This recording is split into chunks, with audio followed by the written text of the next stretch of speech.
When we forecast, we are essentially trying to look into the future and determine what could be the potential amount of work that we would receive.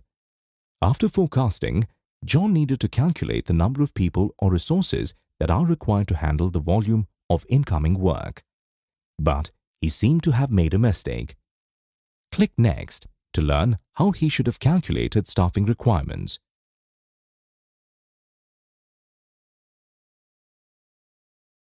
Before determining the number of resources, it is essential to understand how queues work. This is because of the fact that work in our business arrives and queues up, whether it is a call or a transaction. Understanding queues will help you understand how to determine the number of people required. Most of us are familiar with queues because we would have encountered them in various real-life situations. The fundamentals of queuing remains the same in all queues.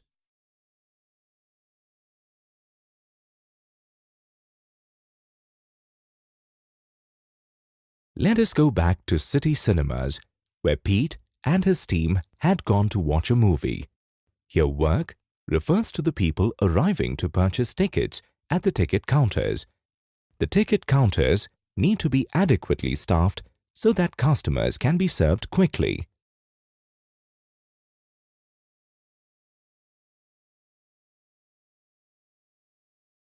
Let us consider that City Cinemas expects 10 people to arrive at a time to purchase tickets.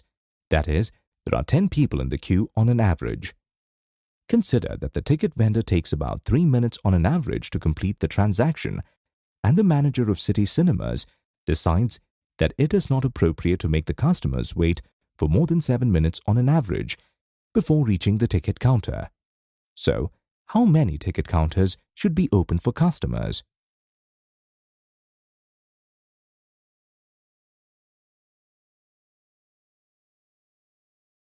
John is confused. Perhaps Pete can help him. I am not able to work out the answer. I never knew calculating staffing requirements could be this difficult. Don't worry, I will explain it to you.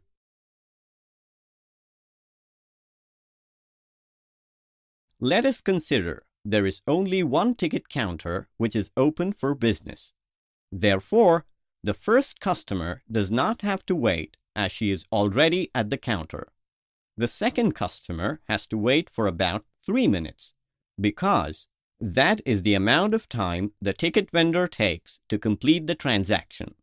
The third customer has to wait for the first 2 customers to complete their transactions, which is 3 minutes each. Therefore, he has to wait for 6 minutes.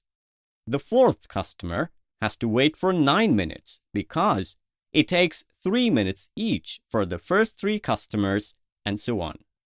If you measure each customer's waiting time and take an average, it works out to 13.5 minutes.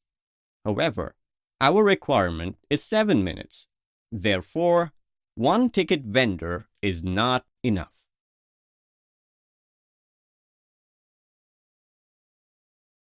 If there are 2 ticket counters which are open, then the first 2 customers have 0 waiting time. The next 2 have to wait for 3 minutes, and after that, the next 2 have to wait for 6 minutes, and so on. If we calculate the average waiting time, it works out to 6 minutes only. This meets our requirement of 7 minutes. Therefore, the manager needs to have 2 ticket counters open for customers.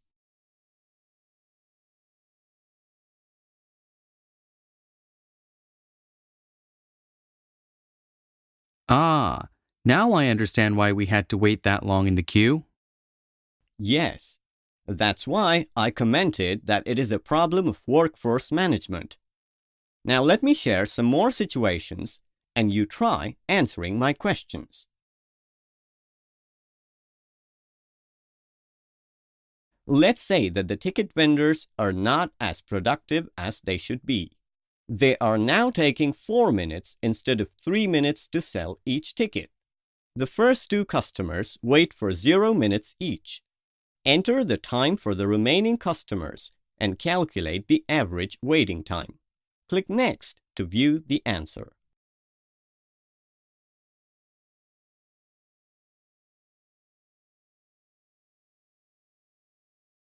The average works out to 8 minutes, which is more than our goal of 7 minutes.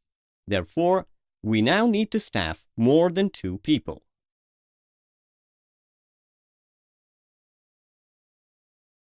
If 3 ticket counters are open, then the first 3 customers wait for 0 minutes.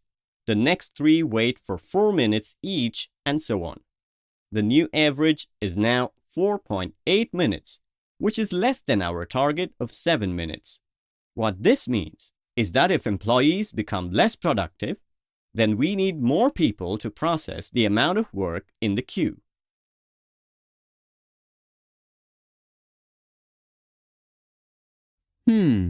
I understand it now. It is easy.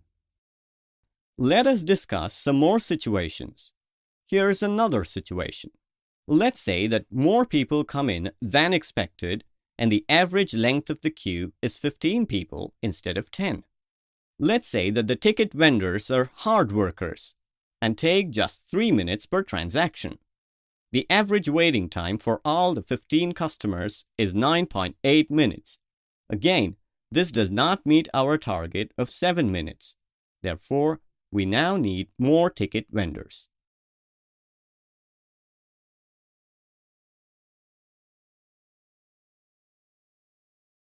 If we staff 3 ticket vendors, the average wait time goes down to 6 minutes.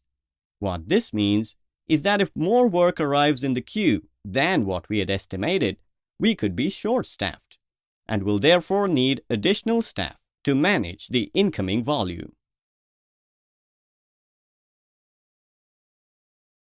Now, the last situation. Let's say that the ticket vendors are shirkers. That is, they avoid working whenever they can.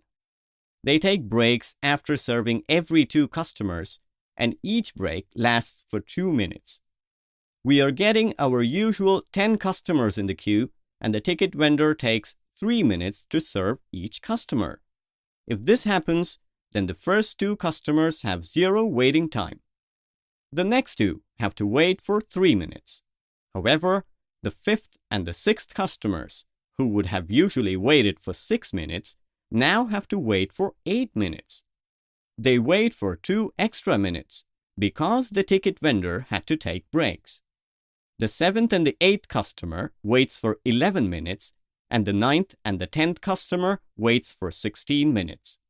In this situation, the average waiting time works out to 7.6 minutes, which again does not meet our target of 7 minutes.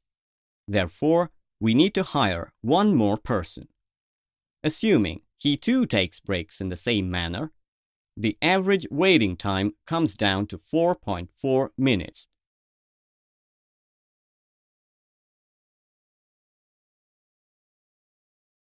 What this means is that when people don't adhere to their schedules and are not available when they are required, more people are required to handle the same volume of work. Absolutely right, John. Let's summarize the key takeaways from these situations.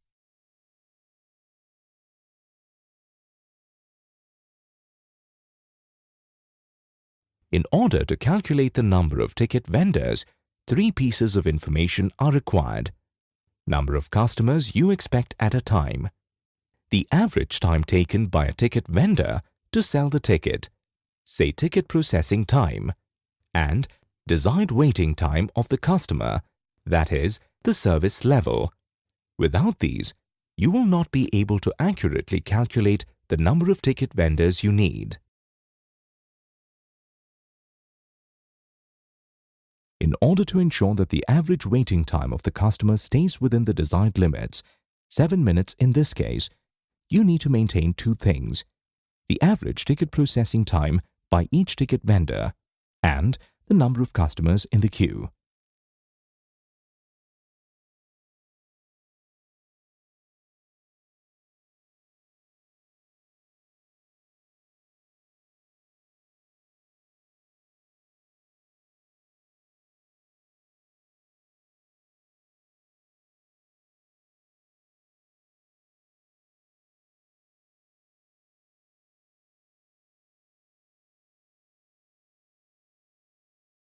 Another point to consider is that you cannot service your customers if your resources are unavailable. If the ticket vendor came late, took frequent or long breaks, etc., customers in the queue cannot be serviced. Therefore, to ensure you're able to service your customers, adherence to break schedules and sticking to proper login and logout times is critical. Poor schedule adherence means you will need many more people to handle the same amount of work, thereby affecting profitability. Take a look at the graph. This shows the relationship between the speed at which transactions are addressed, that is, the average wait time of each piece of work, whether it be people standing in a queue, invoices waiting to be processed, or calls waiting to be answered, and the number of resources available to process those transactions. As we increase the number of resources available to process the incoming work, the rate at which each piece of work waits to be processed reduces. However, as we keep adding resources, we really do not get too much benefit if each piece of work is already waiting for very little time. This is the law of diminishing returns. Click the example button to view an example. For example, if there are 57 resources, each transaction waits for 10 seconds before it is picked up for processing. If there are 58 resources, each transaction waits for 7 seconds. By adding one extra person, we have only managed to reduce 3 seconds. However, when there were 52 resources, each transaction had to wait for 105 seconds. When it was increased to 53, each transaction waited for 58 seconds, therefore saving 47 seconds. An increase of one person in the second case made a much bigger difference than an increase of one person when the wait time of the transactions was already very low.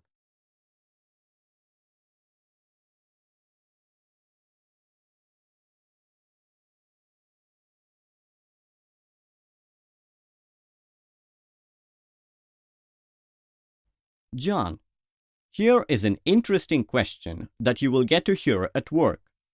People will ask, what difference will one person make in processing a transaction or a call?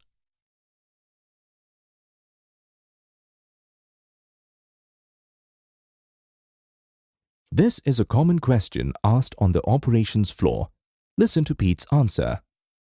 The answer to this depends upon which part of the curve the process is currently in.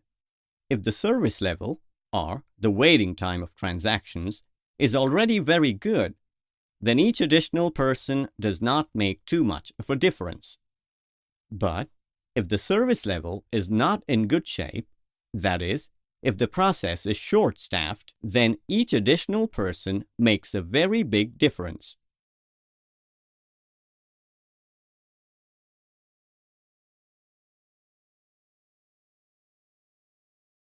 This is the reason why staffing should be as high as possible during peak volume hours. If there is volume over forecast, then every resource available, including quality analysts, subject matter experts, team leaders, etc., needs to get into the act of processing transactions so that service levels can be met.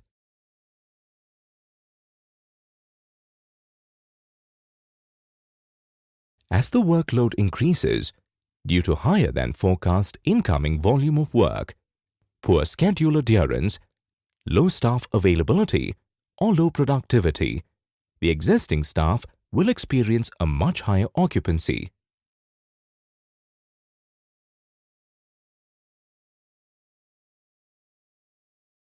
If occupancy is consistently high, that is above 90%, staff will resort to various methods to gain breathing space. In data processes, they may extend time on a single transaction to avoid processing the next transaction. They may take unnecessary breaks or ask for unnecessary help from the team leaders or floor support personnel. In voice processes, they may extend talk time, may spend more time on after-call work, or make unnecessary outbound calls where possible. In all of these cases, they are effectively pulling themselves out of the staff pool, thereby degrading the service levels further. This means the pressure on the staff further increases and many more people will resort to these methods.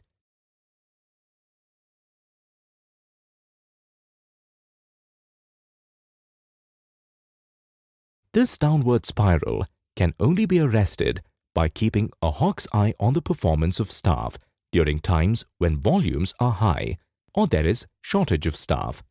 Now, let us learn to apply this in data processes and inbound call centers.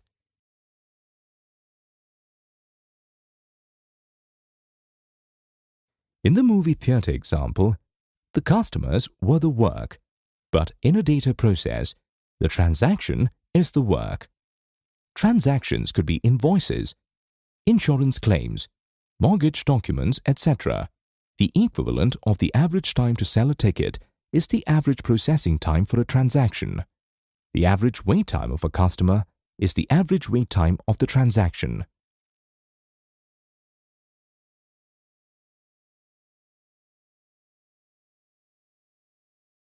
However, in data processes, the term TAT or turnaround time is used very frequently.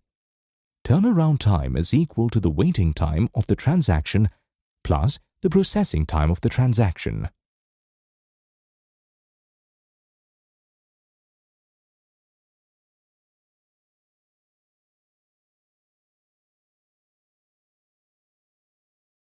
Try solving this. A data process gets 10 records in half an hour.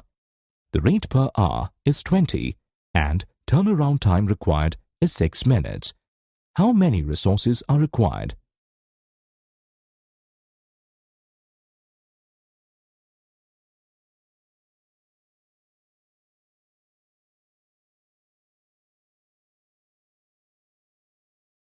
Sorry, your answer is incorrect. The correct answer is displayed. Click Solution to view the calculation details. If you consider one resource, the average turnaround time works out to 16.5 minutes. Therefore, you need more resources. If you increase the number to 2 resources, you still do not meet your TAT requirement of 6 minutes. When you have 3 people working, the TAT works out to 6.6 minutes, which is greater than the target of 6 minutes. When 4 people are provided, the TAT is 5.4 minutes. This meets our requirement. Therefore, you should use 4 resources in this process. The same principles that were applicable in the case of the movie theater are applicable here.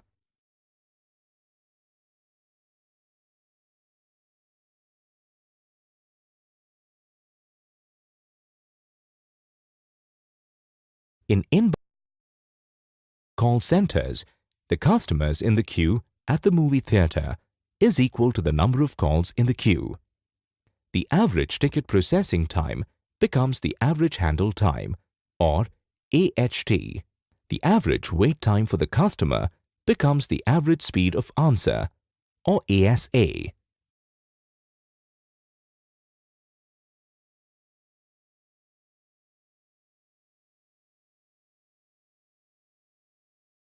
Try solving this. A call center gets 10 calls in half an hour. The AHT is 3 minutes and ASA required is 4 minutes. How many agents are required?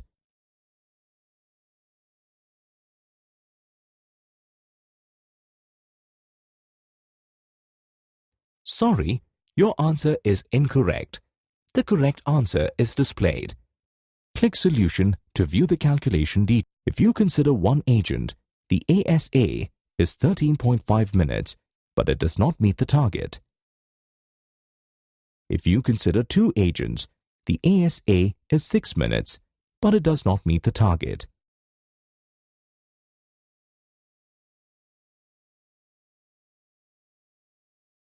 If you consider three agents, the ASA is 3.9 minutes. This meets the minimum requirement of 4 minutes. The same principles of queuing are applicable here.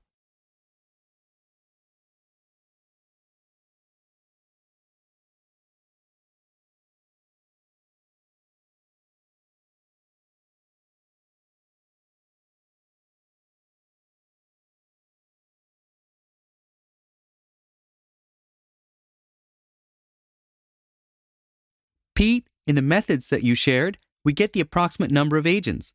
What about the exact number? To calculate the exact number of agents required, Erlang formulas are used. The details of the Erlang formula are out of scope of this course. To know more about A.K. Erlang, click on his photo.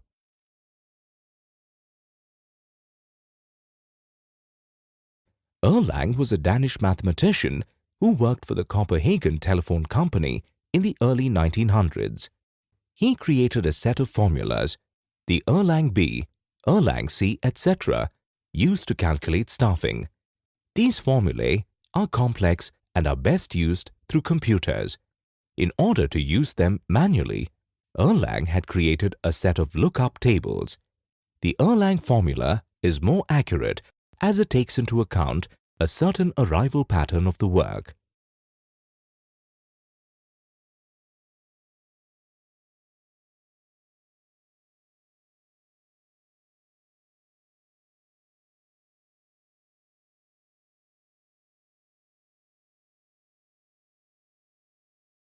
Can we apply the queuing techniques to an outbound process? Click Next to know the answer.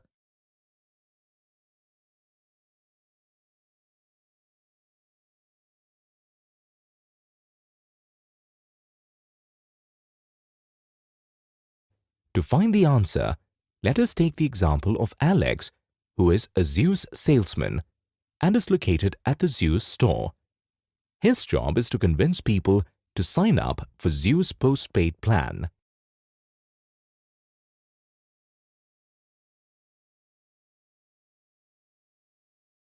Many people will come to the store, but it is up to Alex on how many people he wants to talk to. The blue dots represent the people Alex actually talks to. Out of 30 people who came, Alex spoke to 9 people. That means his contact rate is equal to 9 divided by 30, that is 30%. Out of these 9 people, let's say that one person decides to sign up. That would mean Alex's conversion ratio is 1 divided by 9, that is about 11%. Alex can increase his throughput, that is, one conversion into 2 or 3 if he contacts more people to start with.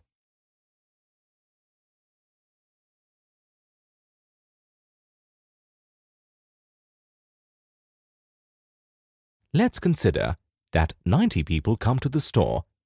At the same contact rate of 30%, Alex will now speak to 27 people. At the same conversion rate, Alex would convert 3 of the 27 contacts into actual sales. Let's use this in reverse. If Zeus wants to sell 18 postpaid plans in a day, how many salespeople like Alex will it need?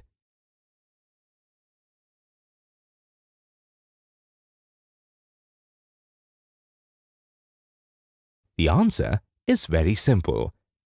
Number of sales Alex makes is 3. Therefore, 18 divided by 3 is 6. If Alex can make 3 sales by contacting 27 people, then we will need 6 people like Alex. each salesperson should make 3 sales and the total will be 18 sales. Of course, this is assuming that each salesperson will encounter 90 people during the day.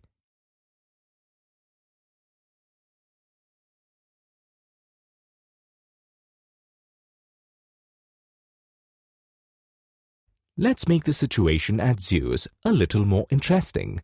We know that the contact rate of each salesperson is 30% and the number of people arriving in a day is 540.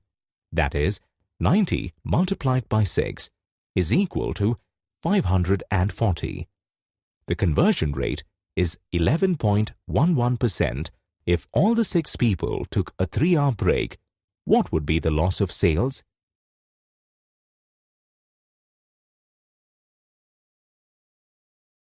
Well done! Your answer is correct. Click Solution to view the calculation details. The solution is number of people arriving in a day is equal to 540. Number of people arriving per hour is equal to 540 divided by 8 is equal to 67.5. Number of customers not contacted, 67.5 multiplied by 3 hours is equal to 202.5. Sales lost is equal to 202.5 multiplied by contact rate multiplied by conversion rate is equal to 202.5 multiplied by 30% multiplied by 11.11% is equal to 6.75 sales.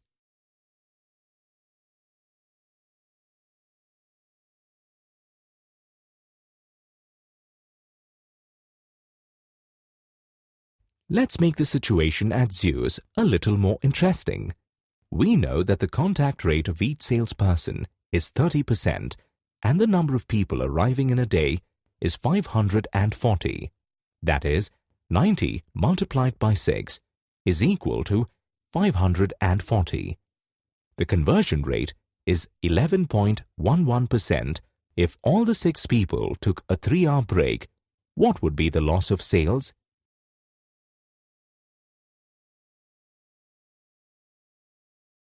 Sorry, your answer is incorrect. The correct answer is displayed. Click Solution to view the solution is number of people arriving in a day is equal to 540. Number of people arriving per hour is equal to 540 divided by 8 is equal to 67.5. Number of customers not contacted, 67.5 multiplied by 3 hours is equal to 202.5. Sales lost is equal to 202.5 multiplied by contact rate multiplied by conversion rate is equal to 202.5 multiplied by 30% multiplied by 11.11% is equal to 6.75 sales.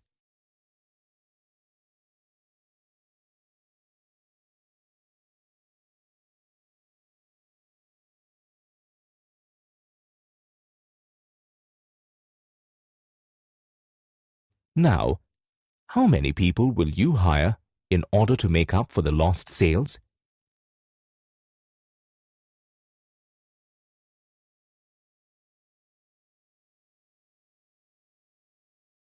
Sorry, your answer is incorrect. The correct answer is displayed. Click Solution to view the answer.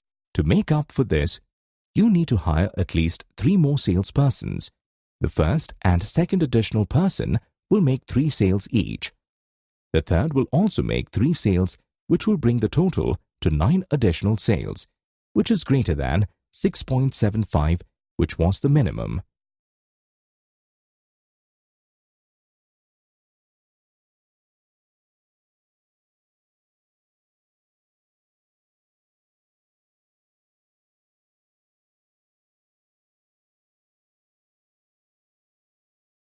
If only 60 people arrive at the store instead of 90, what would be the loss of sales?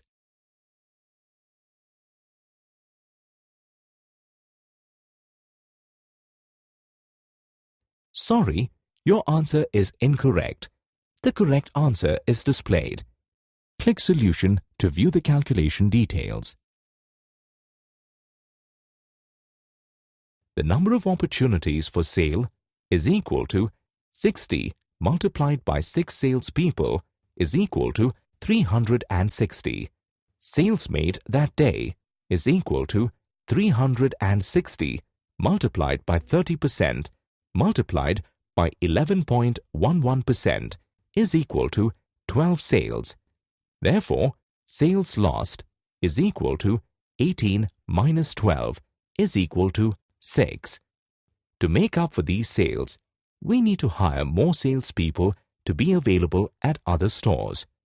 Number of customers missing is equal to 540 minus 360 is equal to 180.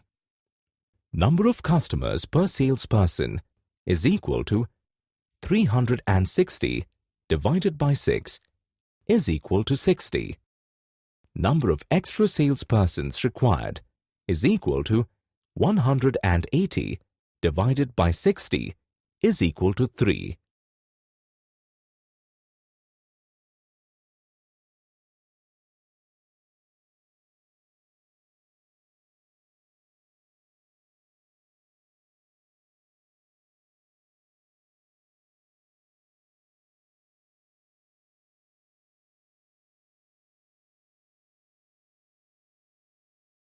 If the contact rate was 20%, what would be the loss of sales?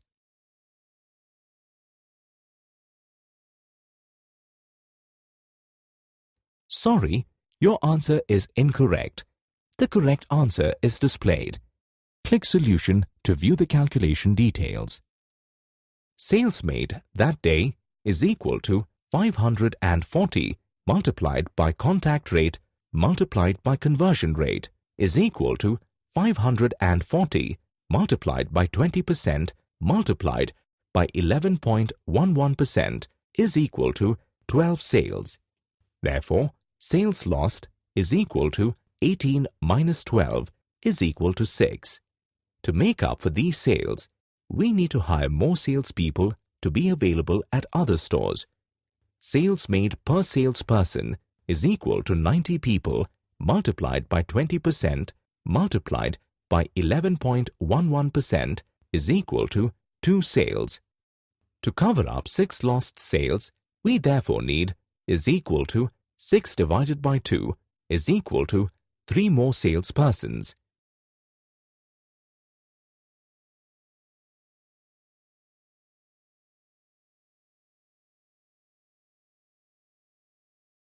If the conversion rate was 6.2% instead of 11.1%, what would be the loss of sale?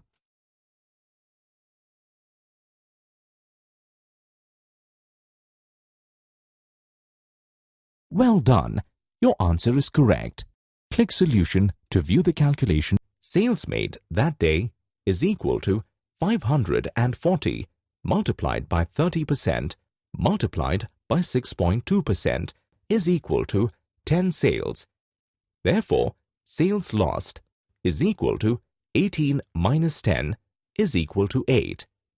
To make up for these sales, we need to hire more salespeople to be available at other stores. Sales made per salesperson is equal to 90 people multiplied by 30% multiplied by 6.2% is equal to 1.674 sales. To cover up 8 lost sales, we therefore need 8 divided by 1.674 is equal to 4.78 more salespersons.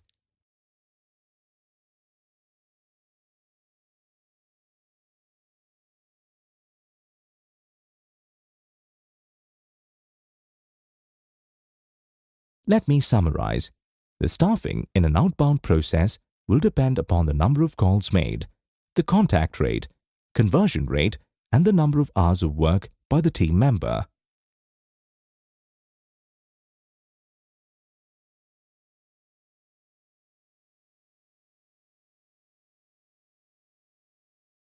Next, to make your sales, you need to ensure that the staff adheres to the break schedules, avoids late logins and early logouts. Poor schedule adherence will surely lead to the company hiring more people, thereby resulting in lower profitability for the company.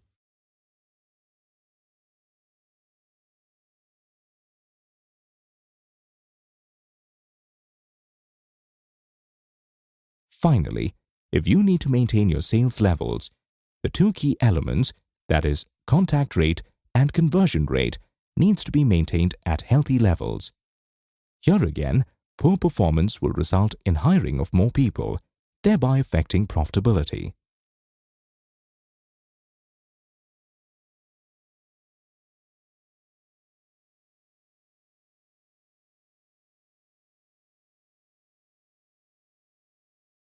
It is not good enough to go with the calculations we have learned so far, because we would never really have a full person available to us all the time.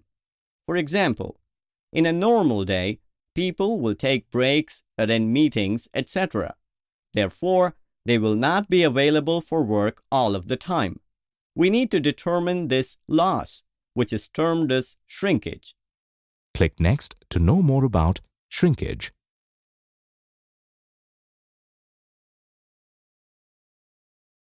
Shrinkage is paid time not used for production.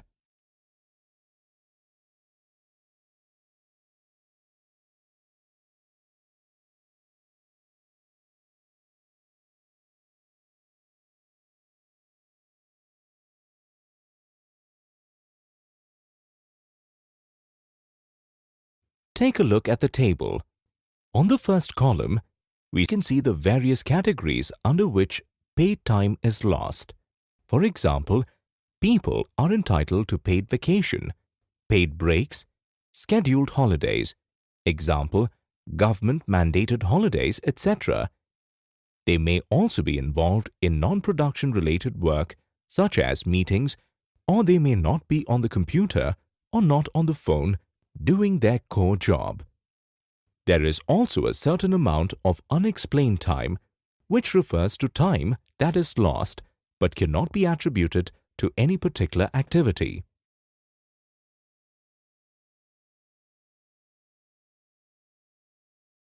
The second and third columns show how much time is lost in each of the categories. Finally, you can see that approximately 36% of the paid time is lost due to shrinkage. This means if you hire 100 people, you are effectively getting time worth only about 74 people. To compensate for this loss, you need to hire 100 divided by 0.74, that is 135 associates.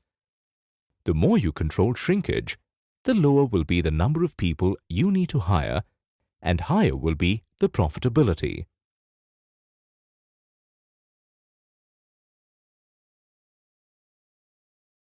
Now check your understanding on staffing requirements. Read the question and select the correct options.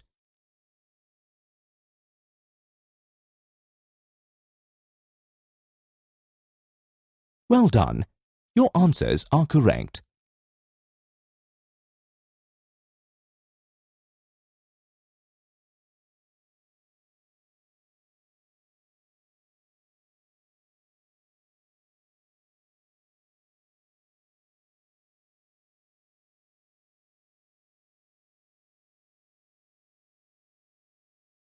Sorry, your answers are incorrect.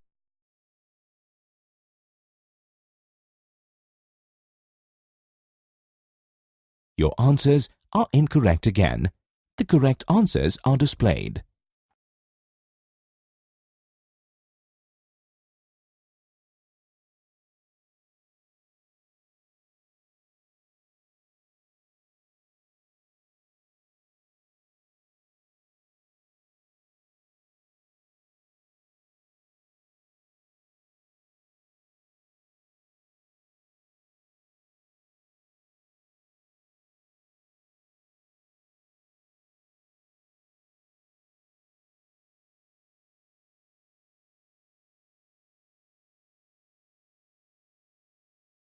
Well done. Your answers are correct.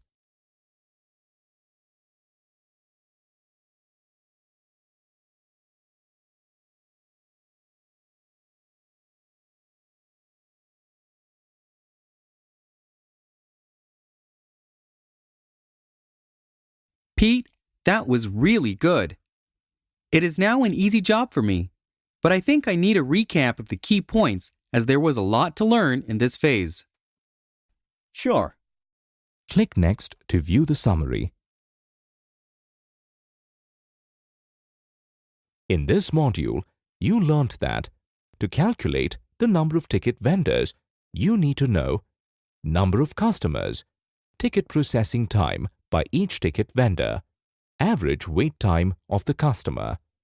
To ensure that the average waiting time of the customer stays within the desired limits, you need the average ticket processing time by each ticket vendor, number of customers in the queue. To ensure you're able to service your customers, you need to adhere to break schedules, avoid late logins or early logouts,